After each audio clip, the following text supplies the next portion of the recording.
Ano ang kaibahan ng pastor sa preacher? Hi there mga mahal kong kapatid sa Panginoon, Pastor Ariel here. Mga minamahal kong kapatid, pakinggan nyo to ha. Kasi maraming nalilito pagdating dito at kailangan po natin itong magkaroon ng kaliwanagan. Siguro narinig mo na yun ng sinasabi na favorite ko yan na pastor or favorite ko na preacher yan. Mukhang okay naman siyang pakinggan. Pero may mali kung hindi natin lubos na naiintindihan ang pagkakaiba ng pastor sa preacher. Simple lang pero malalim po ito, mahal kong kapatid. Ang pastor galing sa salitang poimen, na ibig sabihin niyan tagapag-alaga or shepherd or pastol. Hindi lang po siya nagsasalita, nangangaral, kundi tagapag-alaga po siya. So ibig sabihin kung pastor mo siya, kilala ka niya. Binabantayan niya yung buhay mo, kinukumusta ka niya, ginagabayan ka at oo, kinokorek ka din niya. Samantalang yung preacher naman mula sa salitang Greek na keruzo, no? Nang ibig sabihin po nun, tagapaghayag, okay, nagdedeklara ng mensahe. Kaya ito po yung malinaw na difference, no, mahal kong kapatid. Ang preacher, nakaka-inspire. Ang pastor, nakakainis kung minsan. Ano?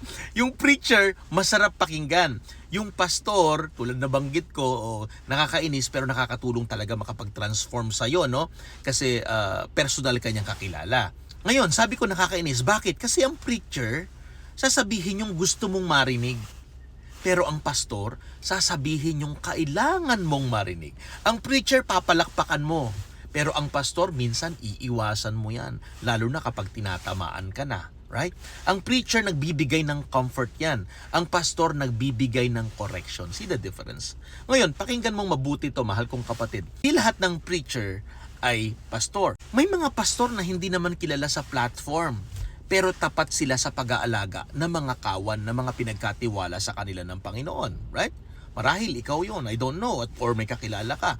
At may mga preacher po naman na magagaling magsalita talaga, pero wala silang responsibility sa buhay mo. Kumbaga, pangaral yung katotohanan, sasabihin sa'yo, pero wala silang pakialam sa'yo, ganun yun. Kaya kapag sinabi mong, siya ang pastor ko, ibang level yan. Hindi yan simpleng compliment, mahal kong kapatid, no? Ibig sabihin yan, nagpapasakop ka sa authority na meron siya na pinagkaloob ng Panginoon. Pinapapasok mo siya sa buhay mo. Okay? Binibigyan mo siya ng karapatan na ituwid ka, na bawalan ka, na kunin yung attention mo. So tinatanggap mo rin yung correction niya. Kahit hindi ka komportable, hinahayaan mong hubugin ka ng Diyos through that pastor kahit minsan or gaano kadalas ang minsan nasasaktan ka. Pero kapag sinabi mong favorite ko yan na preacher, iba naman yun. Ibig sabihin lang nun, gusto mo lang siyang pinapakinggan kasi nai-inspire ka. Pero hindi ka accountable sa kanya. For example, yung iba dito, okay, maraming nagbe-message sa akin, sabi niya, Pastor, maraming salamat. Yes, nabe-bless ka. Nabe-bless ka kasi nai-inspire ka, natuturuan ka, pero I'm not your pastor. Para maging pastor mo ako, kailangan bigyan mo ako ng karapatan na ituwid ka talaga. Dapat makilala kita. Ganun po yun, mahal kong kapatid sa Panginoon. So may pastor ka pa rin. Yung pastor mo, papakinggan mo. Pag pinapalo ka, magpapalo ka. Pag tinutuwid ka, magpatuwid ka. Right? At ang ginagawa po natin ngayon ni Pastor Ariel, tumutulong po tayo sa body of Christ because we have this body ministry, no? Because we love our Lord Jesus Christ and His body, the body of Christ. Right? So ngayon, nai-inspire ka, pero hindi ka accountable. Nakikinig ka sa preacher, pero hindi ka ginagabayan. Natatouch ka, pero hindi ka naman natatransform deeply. At ito po ang problema ng napakaraming mga kababayan at mga kapatid natin sa pananampalataya ngayon. Marami pong believers, listen, yes, ikaw ngayon, pakipasa to sa mga minamahal nating kapatiran, right? Na nagkalat sa iba't ibang parte ng mundo. Maraming believers ngayon, ang daming favorite preachers, pero walang tunay na pastor. Yeah. Kaya anong resulta?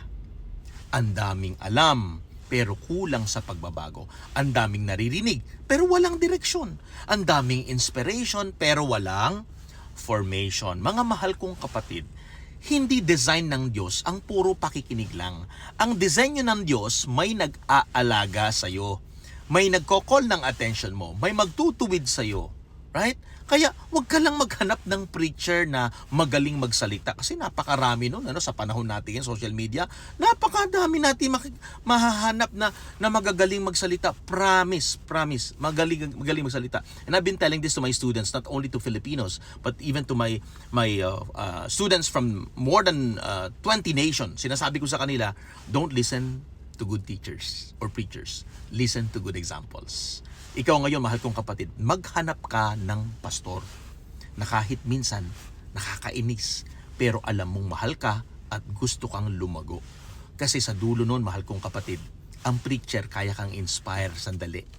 Pero ang pastor, tutulungan kanya magbago direksyon ng buhay mo. Sasabihin sa iyo yung totoo. At kung sino ang humuhubog sa iyo, siya ang makakaapekto sa destiny mo. Once again, Pastor Ariel here. I hope nakatulong po sa atin. If you find this very helpful, kindly share it to all your friends, sa ating mga pastors and leaders na nagkalat sa iba't ibang parte ng mundo. And if you want to learn more and get updates from us, kindly follow our page po. And we're here to be of help to you. Once again, Pastor Ariel here. Patuloy nagpapaalala sa atin to remain shining and stay amazing.